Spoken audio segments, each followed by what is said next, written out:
Pada episode kali ini kita sudah berpindah dari Human Relation Movement ke pendekatan kuantitatif. Dan tokoh yang akan kita bahas yaitu Patrick Blackett dengan operational research-nya. Lalu siapa dia dan apa itu operational research? Mari kita telusuri di ruang tanya.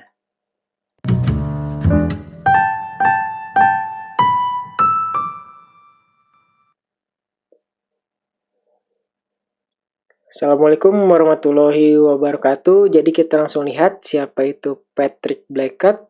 Ini adalah fotonya. Dia adalah seorang fisikawan, murid dari Rutherford, dan dia penerima Nobel. Nah, tapi kita pada kesempatan kali ini tidak akan membahas karirnya di bidang fisika. Kita akan membahas lebih spesifik karirnya pada Perang Dunia Kedua, di mana dia menjadi scientific advisor untuk militer. Yang dia lakukan adalah melakukan riset untuk membantu kegiatan operasional para perwiranya atau officer dalam bahasa Inggrisnya.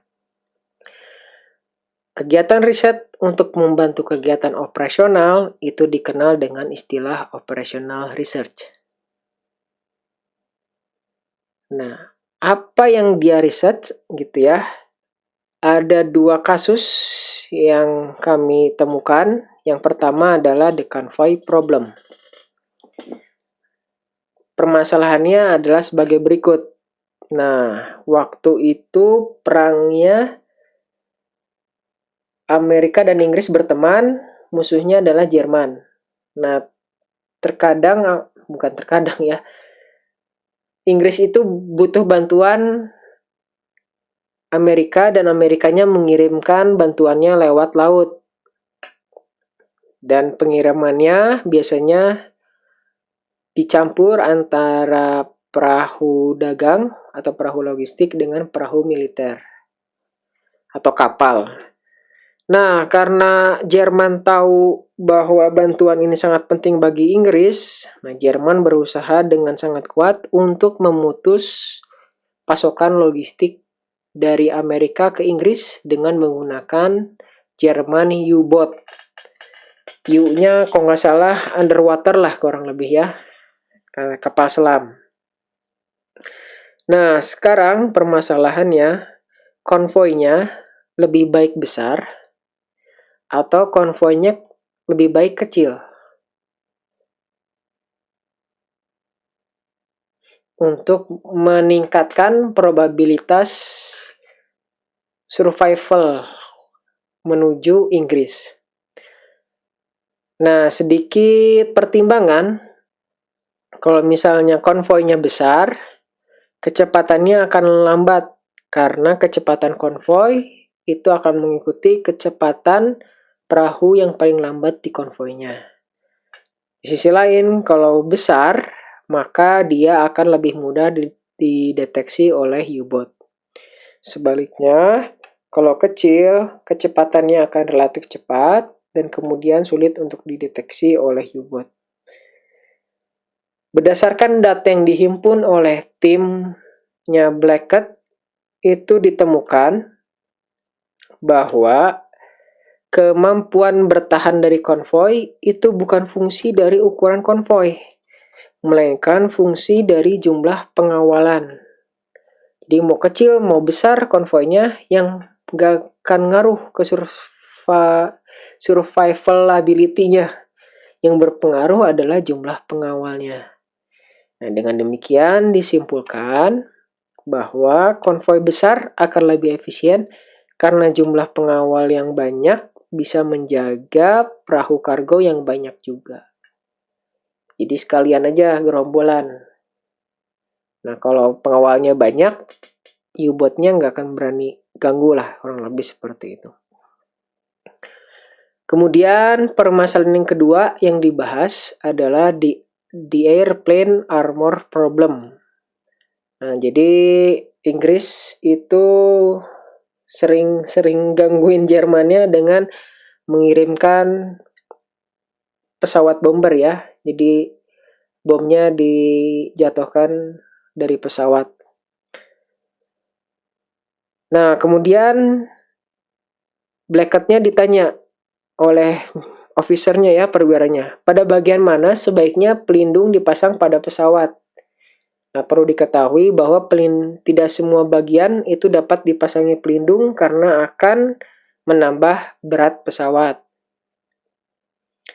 Selain itu, dikumpulkan data pesawat yang tertembak namun masih bisa mendarat ke pangkalan itu didata dan dikumpulkan. Bekas tembakannya di mana? Nah, pertanyaan saya adalah, atau pertanyaan kita, atau pertanyaan yang akan didiskusikan adalah, apakah bagian yang paling banyak tertembak akan dipasangi pelindung yang lebih tebal? Nah, misalnya kan sayapnya ketembak nih, bolong, didata, oh sayapnya bolong. Sayap belakangnya tertembak, bolong, oh didata.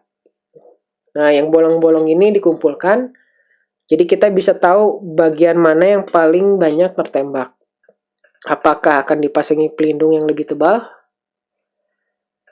Nah, kalau kita mengikuti intuisi sesat, ya yang paling banyak ditembak itu yang akan dilindungi.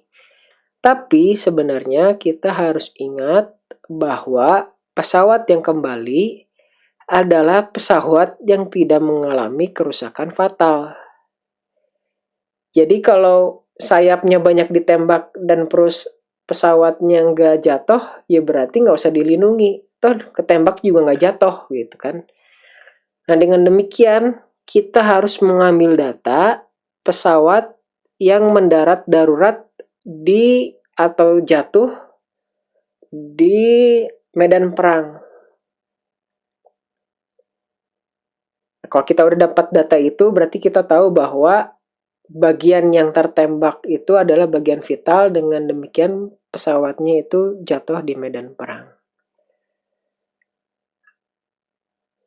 Nah, banyak lagi cerita-cerita Blackhead sebenarnya terkait militer, tapi agak kurang sulit untuk mendapatkan informasinya.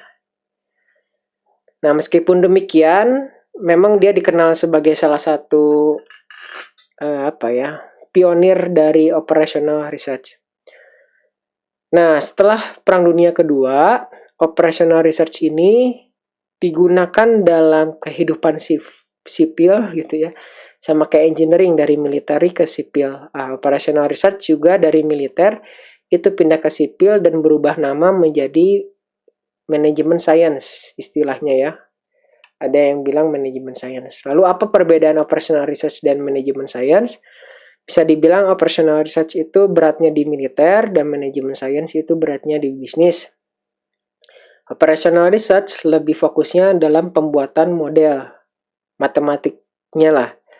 Dan manajemen science lebih berfokus bagaimana mengaplikasikan model yang sudah ada. Nah, operational research itu biasanya digunakan di orang Eropa dan manajemen science digunakannya oleh orang Amerika. Kurang lebih ya gitulah perbedaannya, memang kadang sinonim. Tapi yang bisa disepakati bahwa keduanya itu adalah proses membuat keputusan berdasarkan model kuantitatif. Nah, lalu apa contoh-contoh aplikasi dari manajemen science? Misalnya, yang pertama adalah menentukan jumlah loket layanan. Bisa loket tol gitu ya, kalau misalnya tolnya masih manual, loket di swalayan yang besar dan sebagainya. Atau loket customer service. Nah, untuk menentukan jumlah loket layanan itu bisa kita gunakan queuing teori. Ya, yang ini memang kalau orang orang matematik tahulah queuing teori. Applied mathematics. Untuk menentukan jumlah stok barang, mau stok barangnya banyak atau sedikit, itu bisa kita menggunakan inventory model. Untuk prediksi permintaan di masa depan, kita bisa menggunakan forecasting, mathematical forecasting. Mengalokasikan sumber daya langka, kita punya sumber dayanya langka nih, nggak bisa semuanya dialokasikan, kita bisa menggunakan linear programming. Memahami cara kerja sistem yang kompleks, kita bisa menggunakan simulasi. Kemudian menentukan jalur terpendek untuk mendatangi semua pelanggan. Nah, biasanya nih kalau di rumah saya ada tukang bakpao tuh, keliling komplek. Gimana jalurnya yang paling oke? Nah, itu ada yang namanya Traveling Salesman Problem atau TSP. Nah, ini sangat terkenal ya. Ya, itu kurang lebih contoh-contoh manajemen sains secara umum dan sejarahnya manajemen sains dari operational research. Dan apa yang bisa kita bungkus pada kesempatan kali ini? Patrick Blackett, salah satu tokoh yang mempopulerkan operational research yang nantinya akan berkembang menjadi manajemen sains. Keduanya memiliki kesamaan, yaitu menggunakan metode kuantitatif untuk membuat keputusan di manajemen lah. Sekian saja, terima kasih, mudah-mudahan bermanfaat. Wassalamualaikum warahmatullahi wabarakatuh.